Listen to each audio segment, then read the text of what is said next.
there are 12 dogs that are going to be invited to the Combine, none bigger than Jalen Carter. And the reason for that is, people are looking at him, and we bring in Bruce Feldman to join us here on Sports Radio 92.9 The Game on the WadeFord.com hotline. The people are looking at Jalen Carter, and they're going, okay, he's a combination of a lot of things. But when you start talking about guys like Warren Sapp and his get-off and his twitchiness and all this stuff, Bruce, he's a special guy and a game changer. And by the way, loved your piece about Jalen Carter. But as we bring you into this conversation, it's one of those things where you go, how can he not be the number one overall pick in this draft? Yeah, I don't know. I mean, guys, we see this position. They're rare. They're just dominators or difference makers. And there aren't that many guys who have this kind of athleticism, this kind of power, this kind of explosiveness. And I know when I talked to a lot of coaches who played the Georgia defense last year, when you had 3 first-round D linemen, this was the guy they all thought was the most gifted and the one that was the most special. I know that I was upset because we've heard nothing but positive things about Jalen Carter when the Todd McShay thing kind of came out, which cast some aspersions about his character, and I didn't really see how he was backing that up with anything factual.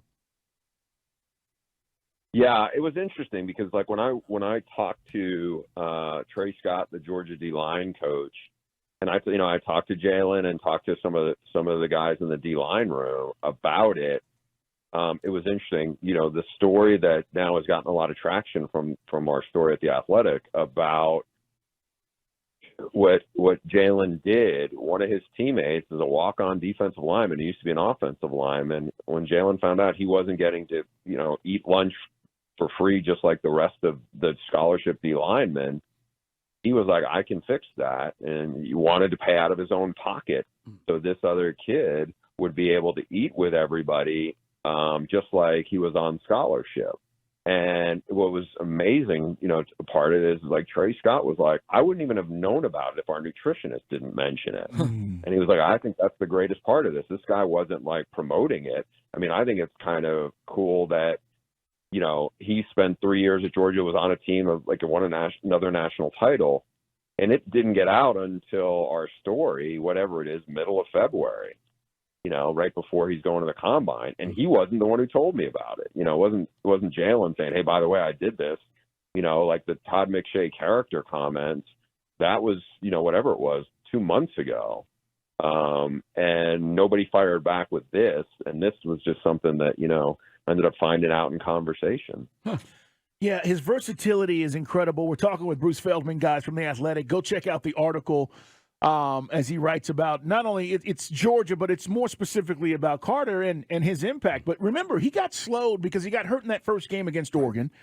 And then, it was like, okay, when is he going to be dominant? And every time once he got back on the field, even though, it was a slow process, they didn't want to, rush him back. But you could see his dominance. And the thing is, his size, like we think about Jordan Davis and the impact he had with the Eagles, right? That he helped get them to the Super Bowl this year. And you're telling me that coaches look at this guy even as a more dominant figure than Jordan Davis was? Yeah, just so much more disruptive because I think with Jordan Davis was awesome against the run.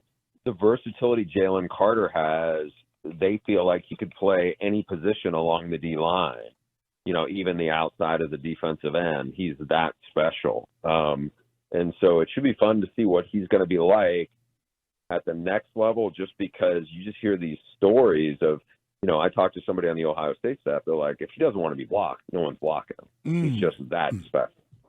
Talking about the big man, Jalen Carter, who's got it's like Paul Bunyan type stories when you talk about the SEC championship game, Bruce, where he picks up Jaden Daniels like a victory trophy.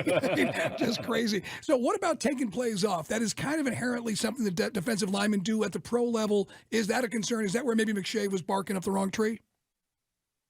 I don't know what D lineman you don't hear somebody lump that in on. I mean, you're talking about guys who are over 300 pounds are playing in the middle. I think the thing to keep in mind was, he got hurt in the beginning of the year against Oregon, and there was an MCL, there was an ankle injury. So, I think you want to see how dominant he was. Watch what he did last year, and you could see times where he was unblockable.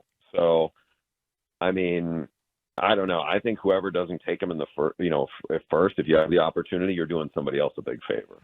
How much did you dive into his basketball background? I mean, for a big dude, he could hoop. Yeah, that came up a lot about the dunks. And, like, I think as I started the story about, I asked Trey Scott, what's the most impressive thing you've ever seen him do?